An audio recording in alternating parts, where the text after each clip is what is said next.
दोस्तों आज की डेट में एक ही ट्रेंडिंग टॉपिक है जो सबको कहीं ना कहीं इन्फ्लुएंस कर रहा है, वो है स्टार्टअप। हर इंसान आज की डेट में कुछ नया और कुछ प्रोडक्टिव बिल्ड करने का ट्राई कर रहा है, स्टॉक मार्केट में इंटरेस्ट दिखा रहा है। पर इन सब चीजों में जो एक चीज वो गलत कर रहा है वो है कि सभी को एक ही दिन में सक्सेस चाहिए। सब काम करने में लगे हुए हैं, जबकि सबसे पहले आपको कुछ भी शुरू करने से पहले उनकी नॉलेज ले लेना बहुत जरूरी है। एक बिजनेस कैसे बिल्ड किया जाता है, स्टॉक मार्केट के क्या क्या दाव पेच हैं जो एक हर इन्वेस्टर को पता होने चाहिए, right time to entry and exit क्या होना चाहिए, ये सब सीखना बहुत इंपॉर्टेंट है। इसलिए आज की इस वीडियो में हम बात करने वाले हैं एक ऐसे इंसान की जिसने बहुत मेहनत और नॉलेज के बेस पर इंडिया के स्टॉक मार्केट और सुपर मार्केट की चेन्स को बदल कर रख दिया। एक ऐसा इंसान जिसने क्विक नहीं बल्कि ट्रू सक्सेस पाने की कोशिश की, 27 साल की उम्र में स्टार्ट किया और आज वो इंसान इंडिया का 4th रिचेस्ट और वर्ल्ड का 78 रिचेस्ट पर्सन है। जी हाँ, मैं बात कर रहा हूँ मिस्टर राधा किशन दमानी जी की, जिन्होंने स्टॉक मार्केट से अपना करियर शुरू किया और फिर डी मार्ट नाम का एक माइलस्टोन बिजनेस बिल्ड करके इंडिया को वो दिया जिसकी उसे सबसे ज्यादा जरूरत थी। आज की ये वीडियो इतनी स्पेशल इसलिए है क्योंकि इनकी लाइफ स्टोरी में और इनके करियर में, चाहे वो स्टॉक मार्केट हो या फिर बिजनेस, इन्होंने काफी डाउनफॉल देखा है। पर सबसे अच्छी चीज मुझे जो इनकी लगती है वो है इनकी करेज। 40 साल की उम्र में जहाँ एक आदमी रिटायरमेंट प्लानिंग कर रहा होता है, वहीं इन्होंने एक नई शुरुआत करी, अपनी वेल्थ को दुगना और तिगुना कर लिया और इंडिया के मिस्टर वाइट बिजनेस मैग्नेट बन पाए। कैसे, ये सब जानने के लिए वीडियो का एंड तक जरूर बनी रहेगा और मुझे कमेंट बॉक्स में कमेंट करके जरूर बताना मिस्टर आर के दमानी जी की कौन सी कहानी आपको सबसे बेटर लगी। तो दोस्तों, आर के दमानी जी का जन्म जनवरी 1945 में मुंबई में रहने वाली एक मारवाड़ी फैमिली में हुआ था। उनके पिता शिव किशन दमानी जी स्टॉक मार्केट में एक स्टॉक ब्रोकर थे। उनका पूरा परिवार मुंबई के छोटे से फ्लैट में रहता था। राधा किशन दमानी जी स्टडीज में काफी अच्छे थे, जिस वजह से उन्हें स्कूलिंग में कभी दिक्कत नहीं आई और फिर उन्होंने अपनी बीकॉम ग्रेजुएशन के लिए यूनिवर्सिटी ऑफ मुंबई ज्वाइन की। पर वो कहते हैं एक मारवाड़ी को आप बिजनेस से दूर नहीं रख सकते। ठीक इसी तरह राधा किशन दमानी जी ने बिजनेस में एंटर किया। उन्होंने सबसे पहले बॉल बियरिंग्स के बिजनेस से शुरुआत करी। उनके पिता और उनके बड़े भाई गोपी किशन दमानी जी स्टॉक ब्रोकिंग में ऑलरेडी इन्वॉल्व थे, तो राधा किशन जी ने कुछ हटके करने का डिसाइड किया। उनके इस बिजनेस की नींव पक्की होने ही वाली थी कि उनके पिता की डेथ हो जाती है और अब स्टॉक ब्रोकिंग करने वाले उनके परिवार में एक ही सदस्य बचता है, उनके बड़े भाई, जो इतनी अच्छी तरीके से पैसे को मैनेज नहीं कर पा रहे थे। तो उनके चाचा ने राधा किशन जी को सजेस्ट किया कि तुम्हें अपना बिजनेस छोड़कर स्टॉक मार्केट में एंटर करना पड़ेगा। अब इसे सजेशन कह लो या फिर किस्मत, जिसने उनकी लाइफ का और इंडियन स्टॉक मार्केट का नक्शा ही बदल कर रख दिया। राधा किशन दमानी जी ने स्टॉक मार्केट में ऐसे ब्रोकर शुरू किया, पर उन्हें ये बात बहुत ही जल्दी समझ आ गई कि ब्रोकर बनने से हम उतने अमीर नहीं बन पाएंगे जितना अमीर इन्वेस्टिंग करके और खुद के पैसे लगाकर बन सकते हैं। जब वो एज ए ब्रोकर काम कर रहे थे तब उन्हें रिंग में वो आदमी दिखाई दिया जिसको बचपन में देखा करते थे जब वो अपने पिताजी के साथ स्टॉक मार्केट में आया करते थे, और वो थे मनु मुंद्रा। राधा किशन दमानी जी ने देखा कि इस आदमी के पास अलग ही पावर है। इसके एक हाथ उठाने से किसी भी कंपनी के स्टॉक प्राइस तेजी से ऊपर और नीचे होने लगते हैं। दमानी जी ने सोच लिया कि अब इन्हीं से सीखना है और मनु मुंद्रा को उन्होंने अपना गुरु मान लिया। और उन दोनों उनके साथ जुड़े एक और इंसान जिनको इंडियन स्टॉक मार्केट का वॉरेन बफेट कहा जाता था और जिनका हाल ही में निधन हुआ है, और वो है मिस्टर राकेश झुनझुनवाला जी। 90s के दशक में मनु मुंद्रा मार्केट में सबसे बड़े बियर थे जो शेयर्स की शॉर्ट सेलिंग करके खूब पैसा कमाते थे। राधा किशन दमानी जी ने, राकेश झुनझुनवाला जी ने उनकी गाइडेंस में काफी पैसा कमाया। पर इस सबके बीच एंट्री होती है उस इंसान की जिसे इंडियन स्टॉक मार्केट के इतिहास में हमेशा याद रखा जाएगा। जी हाँ दोस्तों, मैं बात कर रहा हूँ हर्षद मेहता की, जो स्टॉक्स को मैनिपुलेट करके प्राइस को सीधा जमीन से आसमान तक पहुंचा देता था। और जैसा कि हम जानते हैं कि मनु मुंद्रा और बियर गैंग शेयर्स को शॉर्ट सेल करा करते थे, यानी उन्हें फायदा तब होता था जब किसी शेयर की प्राइस नीचे जाती थी। पर हर्षद मेहता स्टॉक के प्राइस को ऊपर लाए जा रहे थे, जिस वजह से राधा किशन दमानी जी और पूरे बियर गैंग को काफी लॉस हो रहा था। और इन दोनों मानो की गुजराती वर्सेस मारवाड़ी के बीच लड़ाई छिड़ गई थी, क्योंकि सभी गुजराती हर्षद की सुनते, वहीं सभी मारवाड़ी लोग मनु भाई और दमानी जी की। पर फाइनली दमानी जी को हर्षद मेहता के स्कीम के बारे में पता लग गया और जब एसीसी का प्राइस 300 रुपए से 9000 तक पहुंच गया तो दमानी जी ने अपने सारे स्टॉक्स को शॉर्ट सेल करना शुरू किया। उन्होंने अपनी पूरी वेल्थ के साथ ऑल इन किया और अगर एक हफ्ता और लेट हो जाता तो दमानी जी और उनका पूरा बियर गैंग सड़क पर आ जाता।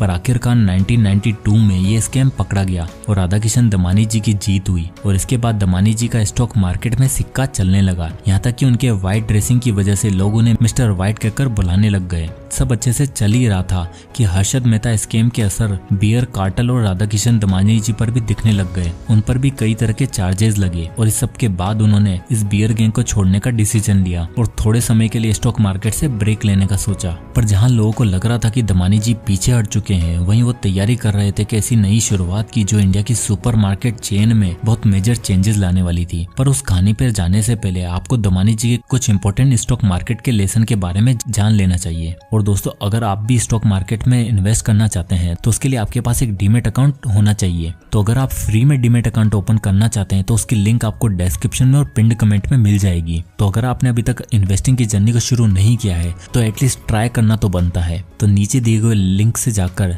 अपना फ्री डीमेट अकाउंट ओपन करें। तो चलिए अब उनके इंपॉर्टेंट लेसन को जान लेते हैं। तो आता है नंबर 1, फाइंड ए मेंटर। दोस्तों, स्टॉक मार्केट एक ऐसा मैदान है जहां पर आप बिना तैयारी और बिना गाइडेंस के कदम नहीं रख सकते। इसलिए आपके लिए बहुत ही जरूरी है किसी मेंटर से सीख कर उनके नक्शे कदम पर चलकर स्टॉक मार्केट में इन्वेस्टिंग या ट्रेडिंग करना। जिस तरह दमानी जी ने मनु मुंद्रा को चुना और झुंझुनवाला जी ने राधा किशन दमानी जी को, यहाँ तक कि हमारे धंधो इन्वेस्टर मिस्टर मोनीश पापड़े जी ने भी वॉरेन बफेट को चुना था और उनकी सक्सेस जर्नी के बारे में तो हम सब जानते ही हैं। अब आता है lesson number 2, be patient. Radha Kishan Damani ji का कहना है कि स्टॉक मार्केट में टिकना है तो इंतजार करना पड़ेगा, सब्र रखना पड़ेगा, अपनी बारी आने पर ही दाव चलाना। स्टॉक प्राइस उछाल आना, गिरावट होना, ये सब नॉर्मल है और वैल्यू इन्वेस्टिंग का यही फंडा है कि आपकी बारी का इंतजार करो, पर एक बार बारी आए तो हेवली इन्वेस्ट करो। Number 3, diversify. दमानी जी यहाँ तक कि वर्ल्ड के सबसे बड़े इन्वेस्टर ये सलाह देते हैं कि आपको कभी भी एक ही तरह के स्टॉक्स में या फंड्स में पैसे नहीं लगाने चाहिए। एक बिगिनर इन्वेस्टर यही सोचता है कि सारा पैसा एक ही कंपनी में लगाकर अमीर हो जाऊंगा, पर वैसा नहीं होता। डाइवर्सिफाई करने से आपके लॉस के चांसेस बहुत कम हो जाते हैं। तो दोस्तों, अब देखते हैं the rise of D mart. दोस्तों, स्टॉक मार्केट की जर्नी चाहे जैसी भी रही हो, पर राधा किशन दमानी जी ने कभी भी हार नहीं मानी।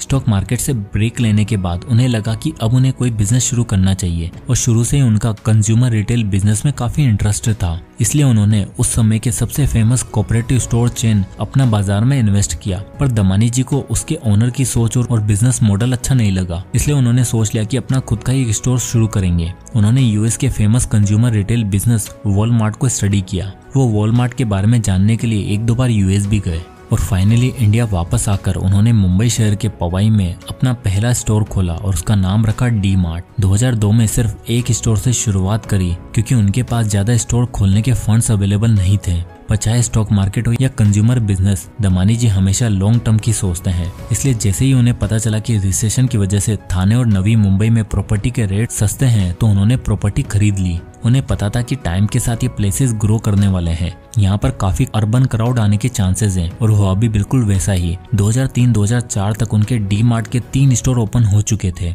दमानी जी हमेशा ही अपनी फिलोसफी को फॉलो करते थे। लोग क्या कहेंगे, क्या कह रहे हैं, इन सब पर ज्यादा ध्यान नहीं देते थे। इसलिए उन दिनों जहाँ सभी रिटेल्स मार्केट मॉल्स की तरफ भाग रहे थे, वहीं दमानी जी अपने प्रिंसिपल पर टिके हुए थे और कम कॉस्ट आने की वजह से वो अपने कस्टमर को हेवीली डिस्काउंट भी दे पाते थे। अगर आप कभी डी मार्ट के स्टोर विजिट करोगे तो आपको पता चलेगा कि उसमें ज्यादा कुछ खास इंटीरियर नहीं है, लिमिटेड वर्कर्स हैं, पर टॉप क्वालिटी का सामान अवेलेबल है, वो भी हेवी डिस्काउंट के साथ। और अपनी इन्हीं फिलोसफी की वजह से सिर्फ 9 सालों के अंदर यानी 2011 तक उनके ऑल ओवर इंडिया 25 स्टोर खुल चुके थे और आज 2022 में इंडिया में डी मार्ट के टोटल 294 लार्ज फॉर्मेट स्टोर्स हैं विद अवेलेबल पार्किंग एरिया, जो उन्होंने वॉलमार्ट के स्टोर से सीखा। दमानी जी जब तक इस बात को लेकर कन्विंस नहीं हो जाते कि नया स्टोर पुराने स्टोर के मुताबिक हाई प्रॉफिट देगा, तब तक किसी भी और स्टेट में वो अपना स्टोर नहीं खोलते। और शायद यही सबसे बड़ा रीजन है कि उनका एक भी स्टोर आज तक कभी बंद नहीं हुआ। इस बिजनेस की सबसे अच्छी बात यह है कि इनके मोस्टली स्टोर्स सब अर्बन एरिया में हैं, जहाँ पर आदमी को आने जाने के लिए काफी दूर नहीं आना पड़ता।